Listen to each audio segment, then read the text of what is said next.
مثل ما تشوفون يلطمون يطبرون بعد شوي يطيرون، ما لنا علاقة وما تدخلنا بيهم أبدا، لا قبل ولا هسه. بس ليش علم سوريا؟ ليش؟ شوفوا الحقد هذا اللي انتوا عايشينه أبدا ما له تفسير.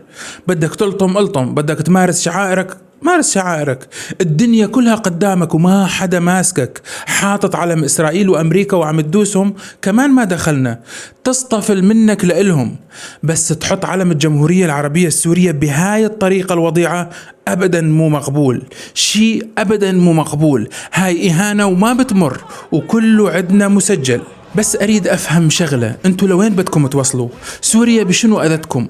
تندبون تلطمون تطيرون بالهواء، اعملوا اللي بدكم إياه، بس علم دولتنا خط أحمر. الظاهر القصة مو قصة شعائر، القصة إنكم مريضين يا جماعة. ولا بني آدم براس وعقل، براس وعقل بيعمل هيك عملة ببلد شقيق. لأكون أحسن منكم.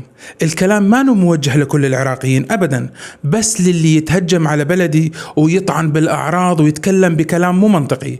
ترى بصمتكم بالخراب واضحة بكل مكان. يا أخي حلوا مشاكلكم بعيد عنا. بسيرة العلم، إذا بيكم خير وعاز عليكم العلم وتهتمون للأعلام، روحوا شوفوا علم العراق اللي عليه مكتوب الله أكبر، والله أكبر على راسي من فوق. بس روحوا شوفوا مين عم يحرق علم بلدك بداخل بلدك، بداخل العراق.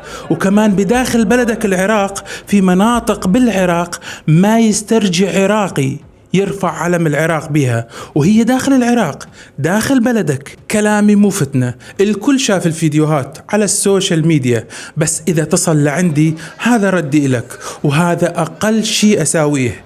إذا منك خير روح حل هاي المشاكل، ولا تتعدى على حدا دامك أنت مو قادر تحل مشاكلك. روح بابا روح. بس مع ذلك هذا كله مسجل عندنا وما ننساه. روح بابا روح، خلص الحكي.